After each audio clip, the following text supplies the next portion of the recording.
Some indie RPGs are so good, it's hard to believe more people aren't talking about them. These are deep worlds, clever combat systems, and stories that hit you right in the chest, all crafted with soul. And while the spotlight stays on the big budget giants, these games deliver things many AAA titles never even come close to. It's the kind of list that makes you rethink what you've been overlooking. So pay attention, there's a good chance one of these might become your all-time favorite. Before we dive in, drop a comment telling me your favorite underrated indie RPG. And of course, if you enjoy the video, hit subscribe so you don't miss the next hidden gems. Imagine a world where machines gain consciousness but lose everything once their time runs out. In Unsighted, you explore a crumbling city, trying to save androids who are slowly going mindless. Every second counts, and the connections you form force you to make brutal choices. The story won't wait, and neither will your friends. Time is your real enemy, and it never stops ticking. Everything is designed to keep you on edge. Fast-paced combat, precise parry timing, and interconnected areas that fit together like clockwork. But playing well isn't enough. You have to move fast. Every character has a time limit, and once that clock hits 0, it's over. Sometimes right in front of your eyes. That's what makes the game such a constant dilemma. Do you get stronger or save someone? Spend time with a friend or go straight for your goal? The game doesn't hold your hand. It just hands you the pain of loss when it comes. And it will come. Even if you try your best, it'll still find you. Unsighted doesn't beg for attention, but if you play it, you'll feel it. It speaks of empathy, sacrifice, and the weight of not being able to save everyone. Small in scope, massive in what it makes you feel. When it's over, you won't think about loot or tough bosses. You'll think about the conversations you missed, and the goodbyes you didn't get to say. You wake up without memories, without a voice, and trapped in an online game that feels a little too real. In CrossCode, you're a character inside an MMO, but something's clearly off. A bigger story is unraveling between fights, dialogue, and the silence that says more than words. Something's broken, and you feel it from the start. You can't ignore it. Combat is sharp, fast, and always engaging. You mix melee attacks with projectiles while solving real-time environmental puzzles. It sounds simple, but the game keeps you thinking. Every new zone introduces new mechanics. Exploration feels great, and so does every fight. Nothing's automatic, everything needs focus. What starts as a lighthearted adventure quickly hits harder than expected. The protagonist's silence makes you notice every detail even more. And by the time the emotional moments come, it's too late. You already care. That changes how you see the world around you. CrossCode isn't just a cute pixel RPG, it's a story about memory, loneliness, and identity, dressed like a fun little game. And when the moment hits, it hits hard, without warning, but with full intent. In the end, it's not about what you figured out, it's about what stayed with you long after. It starts with war, destruction, and a legendary artifact threatening everything. In Chained Echoes, you're thrown into chaos, trying to make sense of who's fighting who and why. Slowly, you realize the real threat isn't the armies, but the unresolved mistakes of the past. It's an intense journey full of twists, and nothing is as simple as it looks. Combat is turn-based, but far from slow. You manage an overdrive bar, pick the perfect moments to strike or retreat, and build a well-balanced team. There are mechs, well-written quests, and flying between richly detailed maps. No time is wasted. Every region brings something unique and worthwhile. But it goes deeper than battles. The writing explores guilt, faith, politics, and sacrifice.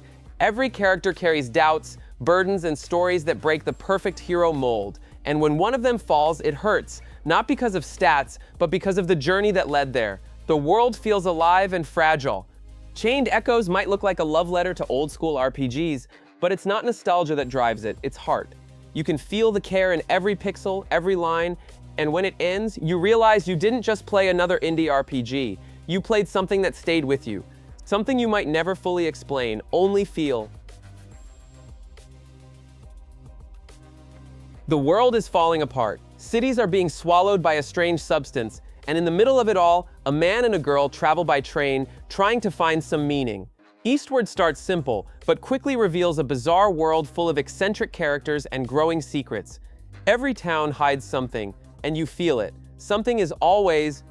The game blends action and puzzle solving across handcrafted maps. You swap between the two characters, one solves puzzles, the other smashes stuff with a frying pan. Literally. Combat is simple but sharp, and the world always finds ways to surprise you. But the real hook is the atmosphere. Every place you visit feels like it carries a memory, an untold story. Sometimes you'll just stop to listen to the NPCs chat. Even in the lightest moments, there's a weight in the air. The game never says it out loud, but you feel it all the same. Eastward is about the end of the world, but also about friendship, routine, loss, and hope. It never rushes, and it doesn't need to. It just invites you to hop on the train and see what's left. And before you know it, you're too deep in to get off before the end. An ancient corruption is spreading, threatening a land already scarred by tragedy.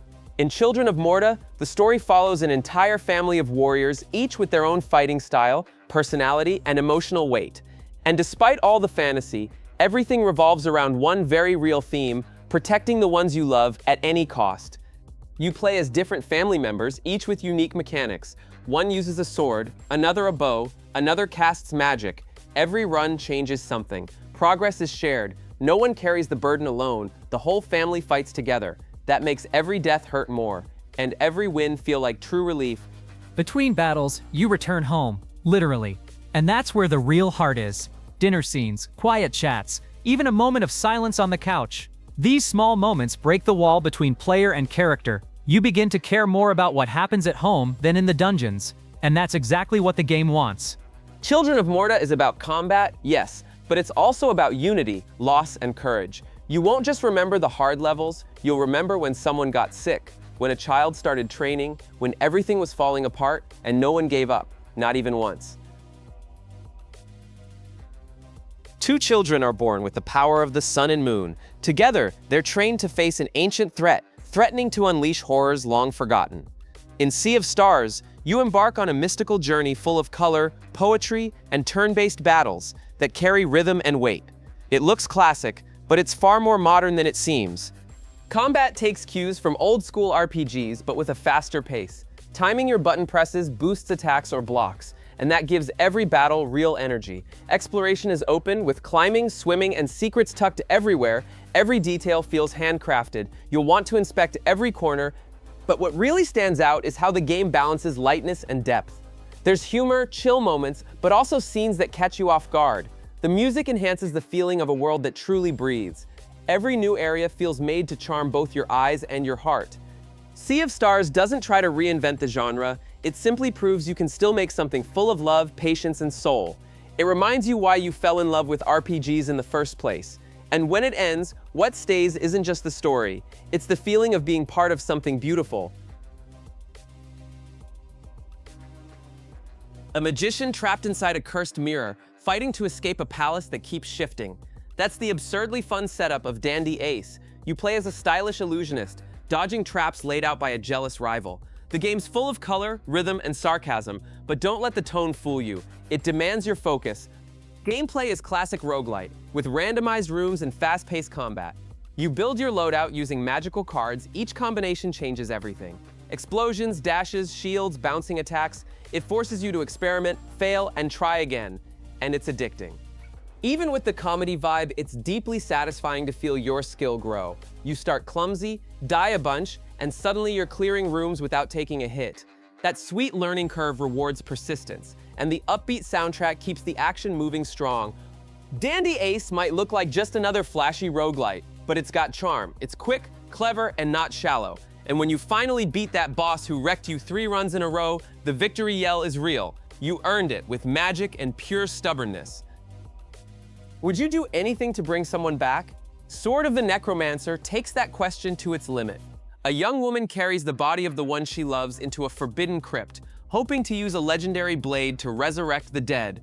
But every step has a price, and sometimes life demands more than you can give. The game blends action and dungeon crawling in a dark, haunting world. Defeating enemies lets you revive them as allies, creating a system where you're never truly alone. But allies die too, and bringing them back costs something. It's a constant balance between power and risk. The story unfolds slowly, in quiet flashbacks and wordless moments, and it works. The main character's grief isn't loud, but it hits. The goal is clear, but the journey is filled with doubt. The further you go, the harder it is to know if you're doing the right thing. Sword of the Necromancer carries an emotional weight most action games don't even aim for. You show up for the combat, but you leave thinking about sacrifice, love, and limits. Sometimes winning isn't enough. Sometimes all you can do is keep going, unsure of what's right anymore. A greedy empire, a war about to explode, and a misfit group trying to stop it all from spiraling into chaos. Rise of the Third Power takes place on a continent on the edge, where alliances are fragile and time is running out. It starts with a simple kidnapping mission and quickly becomes something much bigger. Combat is turn-based, with a focus on smart tactics. Every character brings something unique, and syncing their skills is the key to survival. Battles are fast, but never mindless. You've got to think about defense, buffs, debuffs, and synergy every time. The story, inspired by real-world history, avoids the chosen hero cliché. It's full of flawed characters, wrestling with doubts, just trying to do the right thing in a world that already feels lost. And that makes it more human. The choices have weight, and the dialogue hits with sarcasm, frustration, and even tenderness. Rise of the Third Power is like one of those old RPGs you stumble upon and then get completely hooked. It doesn't reinvent the genre, it just does everything right, and when it ends, you realize how deeply you got invested. Not just in the story, but in how real it all felt. An immortal king is cursed to fight for all eternity, trapped in a never-ending cycle of light and darkness. That's the driving force behind Aeterna Noctis, a hand-drawn Metroidvania where every area looks like a Gothic painting. The journey is intense, full of brutal combat and unforgiving platforming. Nothing's easy, and nothing lets you off the hook, but you just can't stop. You earn new abilities little by little, exploring interconnected zones that unfold like pieces of a massive puzzle. Precise jumps, deadly traps, ruthless enemies, they're behind every door, but everything has rhythm. When it clicks, it feels like a dance, a bloody one. The world is harsh yet mesmerizing. Floating cathedrals, pulsing caverns, corrupted forests, everything makes you feel small but determined. The soundtrack matches the weight of it all, and each new power opens up paths you couldn't reach before. The urge to backtrack and explore grows by the minute. Aeterna Noctis is about endurance, not just physical, emotional. You feel the weight of the journey, the story, the loss, and even after falling dozens of times, you always get back up. Because deep down, you know light and darkness might be at war, but you haven't lost yet. You wake up a lonely monarch in an empty world, armed with only a few coins and a crown on your head. In Kingdom 2 Crowns, your mission sounds simple: build, defend, expand. But every night, creatures rise from the mist, hungry for everything you've built. One mistake, and you lose it all. The game tells you nothing. You learn by failing, trying, and failing again. You build walls, recruit villagers, and invest in exploration, but every action requires care. Management is quiet, but constant. One wrong move, and your crown literally hits the ground. The beauty of the game lies in its simplicity. Every sunset, every rainfall, every stretch of land you discover, it's all soaked in a silence louder than 1,000 tutorials, and in the middle of it, you start to care. Not about the soldiers, but about the village you built from nothing. Kingdom 2 Crowns is about patience, intuition, and resilience. There's no frantic combat, no memorable dialogue, just you, a fragile kingdom, and the responsibility to protect it. And when everything works, even for a moment, it feels like you built something truly your own. A Viking warrior cursed by divine poison sets out to uncover the truth behind her fate. Eitr drops you into a somber world drawn from Norse mythology, where every corner feels carefully sculpted. The atmosphere is heavy, silence reigns, and death is always nearby. But the drive to push forward is stronger. Combat is tight, deliberate, brutal. There's no room for mistakes. You need to study every enemy, manage stamina, and know when to back off. Every encounter is a duel, and every win feels earned. It's not about speed, it's about surviving. This world isn't just hostile, it's sad. Ruins, forgotten temples, desolate woods. Everything seems like it once was beautiful, but something broke it. You feel that sorrow in the air. The game doesn't need to explain. The world itself tells the story. You just follow. Eitr is about fury and silence, strength and fragility. The heroine isn't invincible, and the game reminds you of that constantly. But every step toward the light, even if you stumble, is a win. And before you know it, you're not just fighting for her, you're fighting for yourself. An alien invasion has shattered the planet of Harion, and the war between magic and technology has left deep scars. In Edge of Eternity, you follow two siblings facing a deadly disease called corrosion, searching for a cure in a fractured, painful world. Hope still lingers, and it's your job to find it. Combat blends turn-based strategy with tactical positioning on a grid. You have to think about movement, spells, cover, and character synergy. It's strategic, not slow. And as you unlock more abilities, the depth truly starts to show. Environments are vast and varied. Blooming fields, crystal deserts, war-torn ruins. Every area carries a quiet melancholy, like the world is trying to remember peace. The music and small details deepen that feeling, and each new city has its own sad story to tell. Edge of Eternity takes its time. It walks at its own pace, letting you absorb the sorrow of the world. It's not about saving everything with some grand speech. It's about walking through it, hearing the silence between battles. And sometimes, that's more powerful than any sword. After a magical explosion, the city of Aeterna is trapped in eternal winter, surrounded by undead and cursed magic.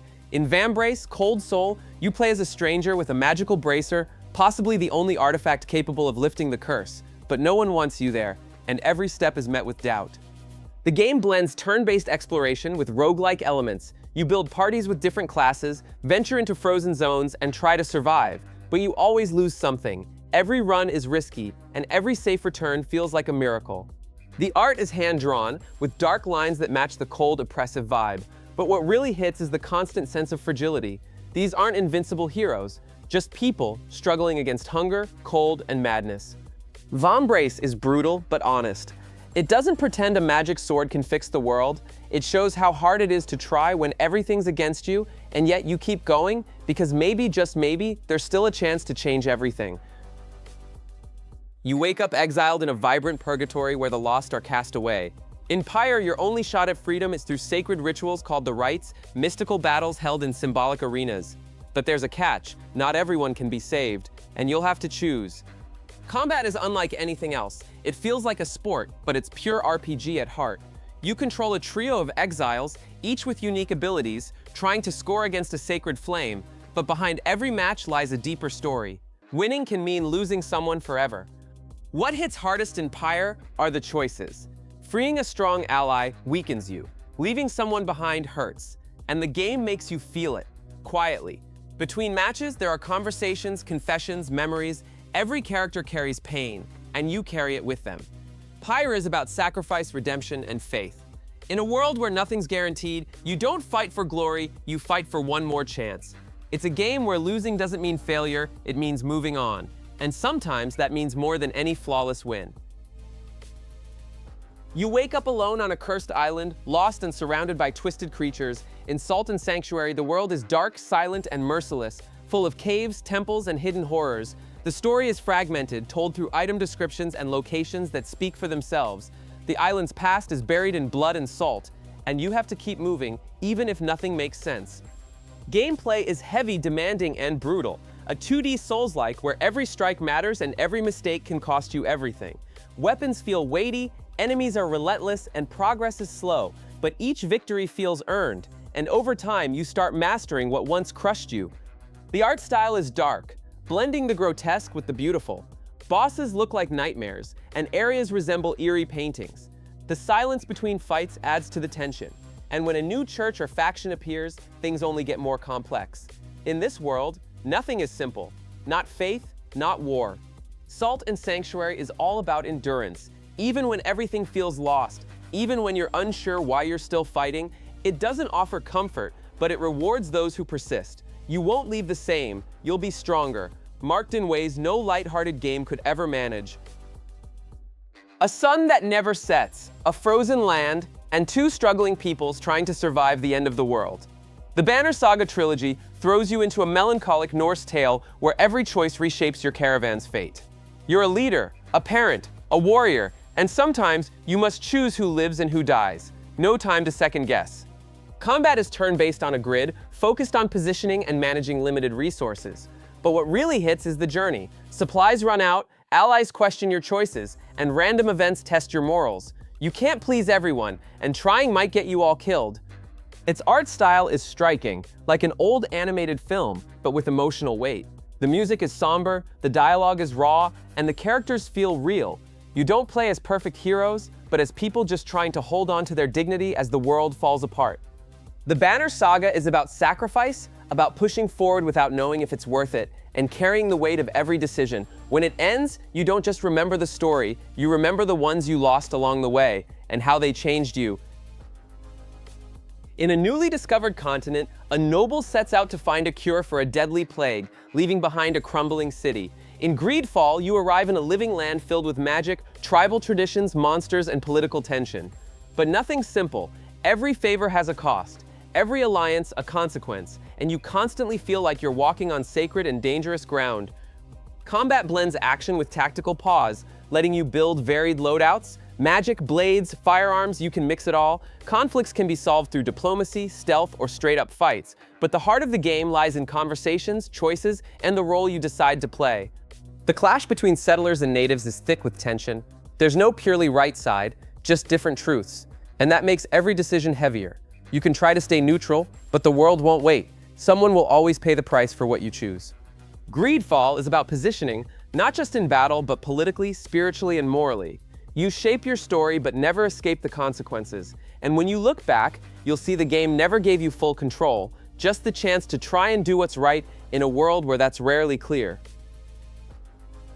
An orphan girl discovers she can see the past, present, and future all at once. In Cris Tales, this power isn't just for show. It shapes every battle and decision you make. The world is on the brink, and it's up to you to use time itself as a weapon. But knowing how to use that power is the real challenge. Turn-based combat blends strategy with creativity. You can poison enemies in the future, rust their armor using water in the past, or prep defenses for incoming attacks. The system is stunning and full of possibilities. Every fight forces you to think differently. The world is colorful and vibrant, with cities inspired by South American architecture. But the story's tone is serious. It tackles tough choices, corrupt regimes, and lasting consequences. And you see it all unfold across 3 timelines: a scarred past, a messy present, and an uncertain future.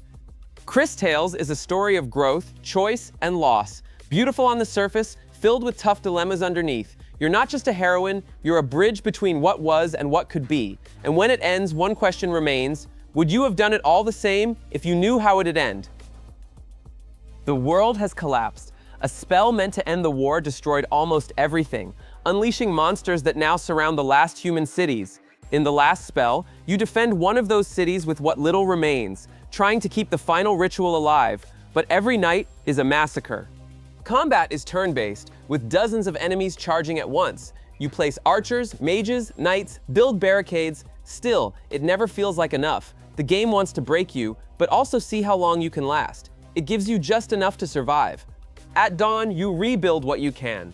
Train soldiers, pick upgrades, manage resources, but you know tomorrow will be worse. The cycle becomes addictive. You fail, adjust, try again, and you celebrate each night survived. Not because you won, but because you're still standing. The last spell is pure survival. No easy endings, no clean victories, just brutal choices, inevitable losses, and the hope that maybe, just maybe, you'll pull it off. You play knowing you'll fall, but you play anyway, because protecting the last spell is all that's left. You're a lone Templar searching for the truth behind the faith that consumes your people. In dark devotion, the only way is forward, through dark dungeons, cursed temples, and enemies that punish belief itself. There is no mercy, only silence, steel, and pain, and a wavering faith with every step.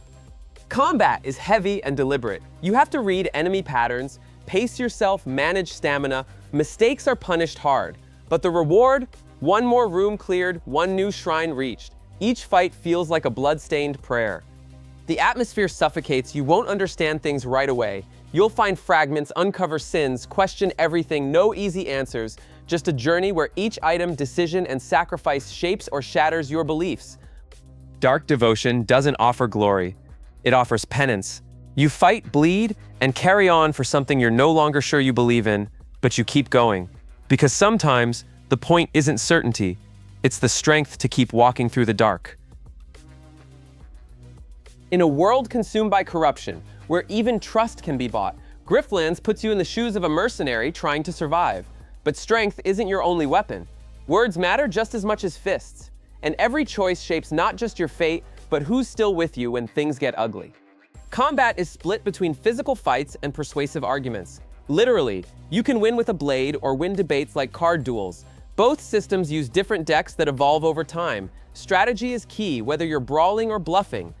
The story shifts based on your decisions. Killing someone may close doors. Convincing them might create unlikely allies. Every character has opinions, memory, and may turn on or support you. Nothing is set, everything revolves around fragile relationships in a world where no one really trusts anyone. Griftlands is about survival, sure, but also about influence, morality, and politics.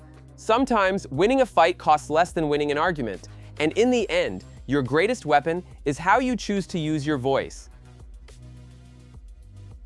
Now tell me what's your favorite RPG that nobody seems to appreciate as much as it deserves. Drop it in the comments because I really want to know. And if you're into this kind of content, don't forget to subscribe to the channel. It helps me a ton and keeps these hidden gems coming your way. I'm also leaving a card up top with another list of games you definitely need to check out. Just click to watch. Big hug, enjoy the gameplay, and I'll see you tomorrow.